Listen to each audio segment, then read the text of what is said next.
Hey YouTube, welcome to the kitchen. In my last educational video, I got a bunch of feedback saying people would love me to cover a game where I'm in a losing matchup, I get pushed in early, my team is not doing well, and overall how I navigate games where we're behind and it doesn't feel like I have a lot of options. I think this is the perfect game to showcase that, and I'm basically going to take you through the entire game, telling you exactly how a high-elo player thinks and what they're considering at each moment in the game. Let's get into it. At level 1, I lose prior in the matchup and I'm weaker in trades. However, because of Cho's passive, I'm healing HP and mana on every minion, so taking very short trades with Grasp and Q can be good. My sweet spot is being at 80% HP, because then my passive is actually doing something, but I'm not under any threat. I know Camille will hit level 2 first, but I don't need to over-respect. When she E's me, I just Q under myself, and she can't take a big trade with it.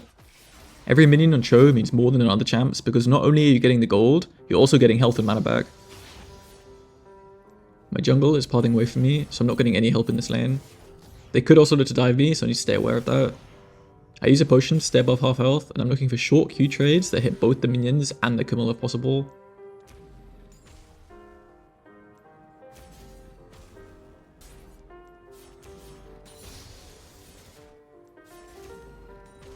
Where the lane is now is the absolute safest spot it can be, and I want to keep the wave here if possible. If the wave crashes, it starts pushing back into the Camille, leaving me vulnerable. But right here, I'm basically immune to danger at my weakest point. Camille knows this and wants to crash the wave, and sometimes the enemy will be able to, but just be thinking about trying to make it as hard and annoying as possible for them. Warding the shallowest bush is helpful, so Camille can't abuse vision to get a good trade on me, as well as in case of a lane gank. My lane is slowly pushing out now, so I want to keep trying to last hit minions with my abilities in a way that also slowly damages her. It's a war of attrition, and it can take minutes of good laning to feel in control. Since my jungle was on bot crab, that means enemy jungle will be finishing top crab right now. He has one last small period of time to try and gank me, but if I stay safe here, I've successfully navigated the weak side losing matchup full flash clear, which is literally the hardest part of the game. That said, in this case, I agreed to auto minion and step up past the safe point in the lane, costing me my flash. Don't get it twisted, this is not a game where I play perfectly. I just want to share with you what I'm thinking about at each moment. Despite losing flash, the lane is still in a great position, and now Camilla's the one in danger. Both junglers have recalled to start the second clear, so Diana can actually come top if Camille can't get her crash 1v1. I almost get a Q to interrupt her E, but unfortunately it misses. I don't dwell on it though, and instantly grab the minion aggro to hold the lane back into the safe spot. I hope you can see that in a losing matchup, how hard I'm abusing positioning in the lane. It's super important and makes a complete difference. You've got to adjust your expectations for yourself based on the situations you're in. If you're weak side, then just surviving is doing well. Whereas if you're strong side, you want to try and get a lead. If they counterpicked you, then just surviving is doing well. If you counterpick them, you've got to try and get a lead. Your mentality should also be affected by how the game is going. In general, it's this. The more losing the game is, the more risky you should play. A 50-50 Baron, when you're hard losing a game, might be the best odds you're going to get. Likewise, if your whole team is winning, you have almost zero reason to take risks. It's just something to keep in your mind. Anyway, as I hit level 6, I instantly ult a minion. The only time I wouldn't do this is if I thought I would have guaranteed access to the grobs, and I could take one of those. Either way, I want to instantly start the stacking process.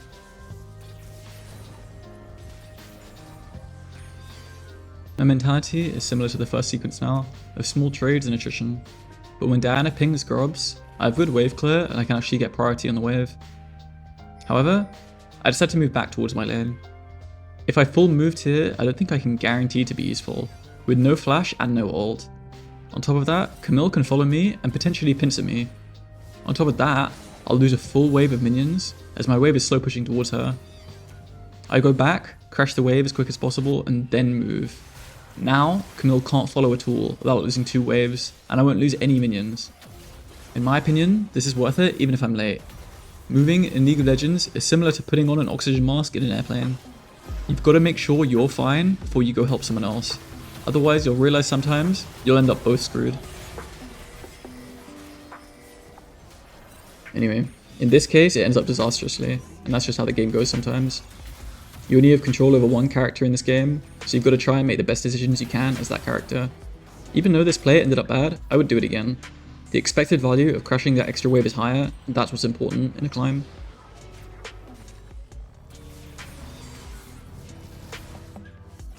As you can see, once I get back to lane, I'm still playing in the same way. Now I have more points in my abilities, so I can deal and absorb more damage. I hold ult for a very short period of time, in case I can find a Q to ult in the Camille. I miss, and that's fine, so I just ult a minion again and keep scaling. This is the first period where I can start winning the lane, and it's kind of hard to explain how specifically to trade, because that will vary on every champ and every matchup, but the general idea is trying to hit my skill shot when she goes for a minion, as that's when she's much less likely to be able to dodge.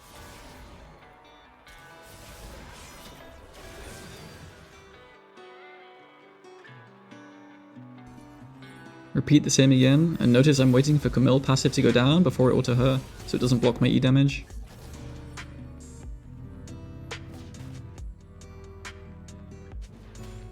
So now I've gained lane control of the matchup, but my team is still losing. What would you try and do about this? In my last educational video, I showed you that I proxied because I saw the enemy jungler bot lane. Here, I don't see the enemy jungler at all, so I'm kind of flipping it. Like I said before, in a winning game, it wouldn't be worth taking this risk, but he shouldn't be here, and in a losing game, you can't afford to only play safe. I take the plate first with Demolish. I feel like most people are often too scared to walk up and do this, and you will die a few times to learn your limits. But trust me, it's worth it. You've got this. It's so much more resources. Anyway, getting a deep proxy is huge because you get first base and a first back into lane, which gives you push and first move again. I'd contest the grubs if I could, but by the time I start moving, they're already done. It's okay though. I have a lead right now, and I want to make use of it right now, so I'm going to try and fist Camille under her turret as much as possible before she gets Triforce. This basically involves pushing every wave and trading as much as possible. I want to get Demolish procs, threaten a kill, draw people top, anything that puts pressure on my side of the map right now to allow my teammates to breathe. Or, if no one comes to help, just straight up slowly taking the turret or killing her. As you can see, I'm not afraid to take a plate right under her nose. Demolish is a very strong rune, but unlike other runes, you have to think about utilizing it. It doesn't just give passive strength.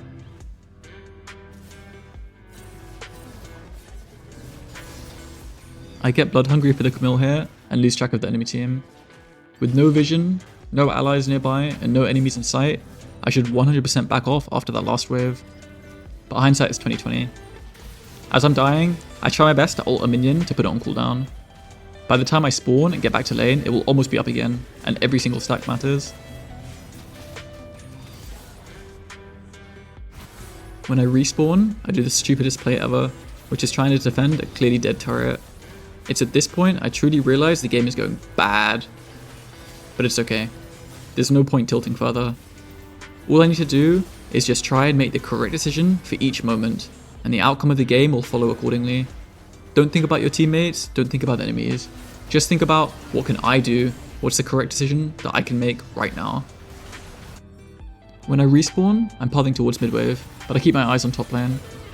If the enemy backed off, I just push mid, but since the play seems to be extending, I can move towards it. Nothing ends up happening from this, and I move back mid. That doesn't mean it was bad. Create as many opportunities as you can, where if any of them work, you have something to gain, but little to lose. As you can see, we barely lost any minions mid lane, and if I'd hit that Q on Wukong, it could have potentially even turned into a shutdown. I've also finished stacking my ult now, and I'm close to level 11. Immo, this is Cho's biggest spike. I want to try my best to hold onto the game with picks and skirmishes until Smolder and Sona scale. I'm sure you've heard it before, but tier 2 turrets are unbelievably broken, giving like 700 gold. While that means you should always be thirsty to take one when you can, it also means you need to be extra vigilant to stop the enemies from taking them. Here, even though my team dies mid, I decide that I value defending the tier 2 top turret above even defending our mid lane inhibitor turret. We outscale in team fights, but if Camille gets too much gold and starts perma-split pushing, I don't think we can ever win. Since everyone's respawning fresh out of base, I see another opportunity to potentially catch the enemies overextended in our jungle. Again, it doesn't work out, but don't be disheartened. This is doing the right thing. It working a single time can be an instant comeback, especially with how broken shutdowns are. Spin's bot wave is so deep pushed, I don't need to go there for a while. I have a short period of time where I can shadow the Sylas and we look for a pick on Camille. If Camille plays safe, I'd recall and go bot. But she gets baited, and just like that I pick up another stack and shut down. Wei decides to suicide straight after, and this is huge considering how behind we are. As you can see, all we're really doing is trying to create opportunities, but being patient until one works naturally, rather than overforcing them. The enemy tries hard to force our tier 2 turret, but a fight this close to our base is beneficial, so we want to take it. To explain why, think of it this way. If we start losing the fight, we can relatively easily back off to safety, and teammates joining the fight will be fast. But if we start winning the fight, the enemies are spread further apart, so it's slower for them to join, and they have so far to run that we are more likely to be able to chase them down. It's all kind of weighing up game theory about what type of fights and skirmishes are in your favor, relative to how well or badly the game is going.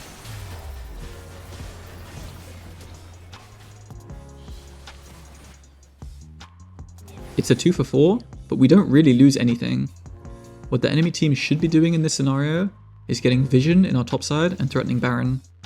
We have no chance right now at an even 5v5 fight that far outside of our base, and they should be playing into that.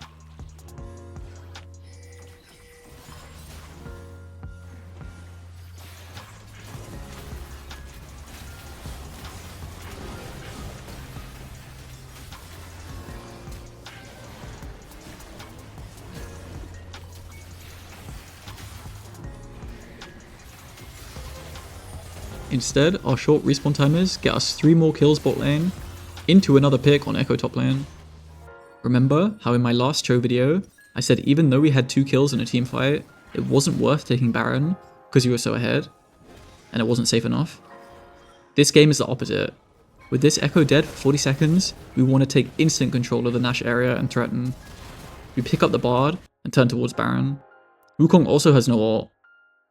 You have to understand, we're doing this because the game is going bad. If we were super ahead, we would play this Baron much slower, with deep vision and picks to secure it 100%. But a 70-30 right now is amazing for how the game is going, and taking Baron instantly evens out any game. Now, despite being down in gold, we have the momentum. Baron is a huge buff, and your objective should be to get all inner turrets and ideally an inhib. If the enemy messes up, you can sometimes end, but you don't plan for that. Play for what you can control. In this case, Sylas gets picked so we can't play for the dragon. If we rotate to top lane, we can look to play mid and top, and ideally get both inner and outer turrets, which is a huge amount of standing gold on the map. Playing 2 lanes is almost always better than playing 3 with Nash, as otherwise it's so easy to collapse on one of the side lanes or the main group.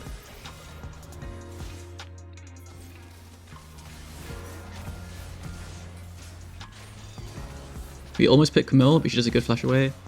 The reason I decided to TP here, even though it's a very short distance, is because the way Camille ran is directly behind Smolder and Sona, and if they die now, it will completely ruin our Baron buff. It's a protective TP, abandoning side lane to make sure that my main group stays alive. Obviously, everything I was thinking about playing the side turrets is going out the window, but it's still good to have a plan and yet be able to adapt from it. Here, we have a big team fight.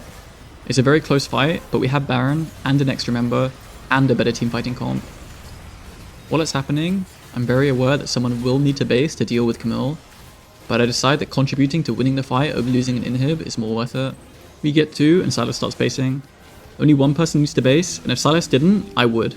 Smolder kills Bard, and Sylas actually completely smurfs it on bot lane to stop Camille's base.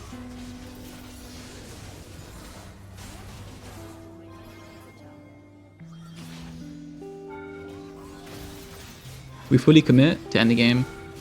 Decisiveness is key. Backing off here wouldn't have been the worst decision in the world, as we were back in the game, but if you see an opportunity, don't be scared to take it. You'll only learn your limits by trying. Thanks for watching everyone, and I hope you have a great day. Much love, and see you next time. Peace.